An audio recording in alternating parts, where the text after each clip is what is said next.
ప్రజా ప్రభుత్వం ఏర్పాటు అయిన 6 మాసాల్లోనే 30,000 ఉద్యోగ అవకాశాలు కల్పించి నిరుద్యోగ బతుకుల్లో వెలుగులు నింపి ఇప్పుడు డిఎస్సి గ్రూప్ 2, గ్రూప్ 3 ఎగ్జామ్స్ నిర్వహణ కార్యక్రమం ముందుకు తీసుకొని పోతున్న రాష్ట్ర ప్రభుత్వంపై సీఎం రేవంత్ రెడ్డి గారి మీద బీఆర్ఎస్ పార్టీ నాయకులు కేటీఆర్ చేస్తున్న విష ప్రచారాన్ని నిరుద్యోగ యువత నమ్మవద్దు. చాలా ఏండ్ల నుండి ఉద్యోగం కోసం ఎదురు చూస్తూ ఎగ్జామ్ నిర్వహణ కోసం వేల మంది ఎదురు చూస్తున్నారు. ఇలాంటి తరుణంలో కొందరి ప్రయోజనం కోసం బీఆర్ఎస్ పార్టీ చేసిన కుట్రను నిరుద్యోగ యువత గ్రహించి ప్రజల కోసం నిరుద్యోగ యువత బాగు కోసమే పనిచేస్తున్న సీఎం రేవంత్ రెడ్డి గారికి కాంగ్రెస్ ప్రభుత్వానికి అండగా ఉండాలని విజ్ఞప్తి చేస్తున్నాం. ఈ కార్యక్రమంలో కాంగ్రెస్ పార్టీ నాయకులు శంకర్ నాయక్, తర్యా నాయక్, భీమ్రాజ్, ఓం ప్రకాష్, అశ్వక్, అనిల్, రవి, ముదిరాజ్ తదితరులు పాల్గొన్నారు. మేము పిలువంగానే ఈ యొక్క ప్రెస్ కాన్ఫరెన్స్ కు విచ్చేసినటువంటి ప్రింట్ మీడియా మరియు ఎలక్ట్రానిక్ మీడియా సోదరులకు అందరికీ పేరు పేరున ధన్యవాదాలు. ఈరోజు మిమ్మల్ని పిలిపించి మాట్లాడడానికి ప్రధాన కారణాలు ఉన్నాయి. గత 1 మంత్కి వెళ్ళి ఈ రాష్ట్రంలో బీఆర్ఎస్ పార్టీ కావచ్చు, అదేవిధంగా బీజేపీ పార్టీ కావచ్చు, కొందరు ప్రభుత్వ వ్యతిరేక శక్తులు కావచ్చు, ఈరోజు గౌరవ ముఖ్యమంత్రి రేవంత్ రెడ్డి గారు గడిచిన 7 మాసాలకెళ్ళి నిరుద్యోగం అంశాలను దృష్టిలో పెట్టుకొని దాదాపు 35,000 ఉద్యోగాలను నియామక పత్రాలు ఇచ్చి వారి జీవితాల్లో వెలుగు నింపే ప్రయత్నం చేస్తుంటే ఈరోజు కొందరు కావలసి ఈరోజు ప్రభుత్వం మీద దుమ్ము పోయాలనే ఆలోచనతోని అనేక కుట్రలు చేస్తడం జరుగుతుంది. కాబట్టి ఇది కొడంగల్ నియోజకవర్గం అనేది ముఖ్యమంత్రి ప్రాతినిధ్యం వహిస్తున్నారు. కాబట్టి ఇక్కడికి వెళ్ళి ఇట్లా ఈ రాష్ట్ర ప్రజలకు వాస్తవాలు చెప్పే ధర్మం ఈరోజు మా మీద ఉంది. కాబట్టి అదే ఆలోచనతోని ఇక్కడ వచ్చినటువంటి కృష్ణం రాజన్న కావచ్చు, కౌన్సిలర్ కావచ్చు, చాలా మంది కొడంగల్లో ఉన్నటువంటి విద్యావేత్తలు చాలా మంది ఖచ్చితంగా ప్రజలకు వాస్తవాలు చెప్పాలి.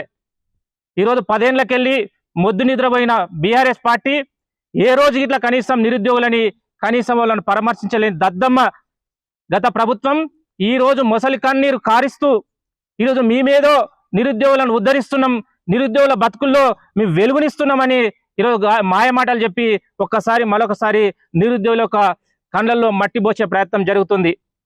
ఈరోజు మీకు అంత సిద్ధశుద్ధి ఉంటే, అంత ప్రేమ ఉంటే 10 ఏళ్లకెళ్ళి ఏడబడుకున్నావు కేటీ రామారావు, 10 ఏళ్లకెళ్ళి ఏడబడుకున్నావు బాల్క సుమన్, 10 ఏళ్లకెళ్ళి ఏడబడుకున్నావు గ్యాదర్ కిషోర్.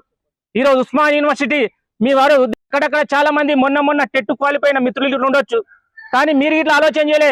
10-15 ఏళ్లకెళ్ళి ఉద్యోగం లేక ఇంటికి ముఖం చూపలేక హైదరాబాద్ లో, అశోక్ నగర్ లో, దిల్సుఖ్నగర్ లో అనేక ప్రాంతాల్లో ఈరోజు జిల్లా యొక్క హెడ్ క్వార్టర్ లో చాలా మంది నిరుద్యోగులు లైబ్రరీలో కూర్చున్న వాళ్ళు 15 ఏళ్లకెళ్ళి వాళ్ళ నిరీక్షణ కోసం ఈరోజు ప్రభుత్వం నిర్ణయం తీసుకుంటే మీరు ఇట్లా ఆలోచన చేయలే. అక్కడక్కడ చిన్న ఎందుకు కొత్తగా టెట్ క్వాలిఫై అయిన వాళ్ళు కావచ్చు, మొన్న డిగ్రీ కంప్లీట్ చేసుకొని కాంపిటీషన్ లెవెల్లో పోటీ పడుతున్న అభ్యర్థులు కావచ్చు, నిన్న కాక మొన్న వచ్చిన నీకే అంటుంటే 20 ఏళ్లకెళ్ళి 30 ఏళ్లకెళ్ళి 15 ఏళ్లకెళ్ళి కష్టపడి లైబ్రరీలని ఈరోజు పుస్తకాలపై యుద్ధం చేసే అభ్యర్థుల పరిస్థితులు మీరు ఆలోచనలే. అక్కడక్కడ చిల్లర కొడుకులు మాట్లాడుతున్నారు, యూట్యూబ్ లో మాట్లాడుతున్నారు, ఈ ఛానల్ గాళ్ళు మాట్లాడుతున్నారు. మీకేమైనా సిద్ధశుద్ధి ఉంటే మీరు యూట్యూబ్ లతోని, టీవీ ఛానళ్లతోని లక్షలు సంపాదించుకున్నారు. మీరు మాత్రం బ్రహ్మాండంగా బతుకుతున్నారు. ఈరోజు నిరుద్యోగులను ఎందుకు అడ్డు పెట్టుకుంటున్నారు? వాళ్ళు లైబ్రరీలో గొప్పగా చదువుకుంటున్నారు. ఉస్మాన్ యూనివర్సిటీ కావచ్చు, కాకతీయ కావచ్చు, పాలమూరు యూనివర్సిటీలో కానీ లైబ్రరీలో గొప్పగా చదువుకున్న ఆ యొక్క నిరుద్యోగులని ఎందుకు రెచ్చగొడుతున్నారు? నిరుద్యోగుల రెచ్చిపోవడం వల్ల నష్టపోయేది మీరే. 20 ఏళ్ళు నష్టపోయినాం, ఇంకా మాకేం ఇబ్బంది లేదు. గౌరవ ముఖ్యమంత్రి రేవంత్ రెడ్డి గారు చెప్పడం జరిగింది, పోస్ట్ పోన్ చేయడం వల్ల మాకు ఎలాంటి ఇబ్బంది లేదు. ఎందుకు పోస్ట్ పోన్ చేస్తలేమంటే చాలా మంది ఏళ్ల తరబడి చదివి వాళ్ళ యొక్క రక్తాన్ని చెమటని కారించిండ్రు. వాళ్ళకు ఓపిక లేదు, ప్రభుత్వం మీద ఒక విశ్వాసం పోతుంది. కేసీఆర్ ని ఎప్పుడు 2022లో గ్రూప్ 2 వచ్చిందండి, 2022లో గ్రూప్ 2 వస్తే 3 సార్లు పోస్ట్ పోన్ చేసిండు. అదేవిధంగా డిఎస్సి ఎలక్షన్ ముందు నవంబర్లో డిఎస్సి నోటిఫికేషన్ ఇస్తే ఇప్పటికి దాదాపు ఏడాది అవుతుంది. ఈ రోజు దాన్ని నమ్ముకున్న వాళ్ళు ఈ రోజు మళ్ళీ పోస్ట్ పోన్ చేస్తే ప్రభుత్వం మీద విశ్వాసం సన్నగిలుతుంది. మీ ఒక మాట అంటే ఖచ్చితంగా మాట మీద నిలబడుతుంది.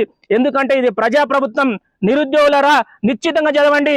మా గౌరవ డిప్యూటీ భట్టి గారు ఇట్లా మొన్న చెప్పడం జరిగింది, మీరు నిరుద్యోగులరా డిఎస్సి కంటిన్యూ అవుతుంది, వచ్చే 6 నెలల్లో మరొక నోటిఫికేషన్ 10,000తో అని చెప్పడం జరిగింది.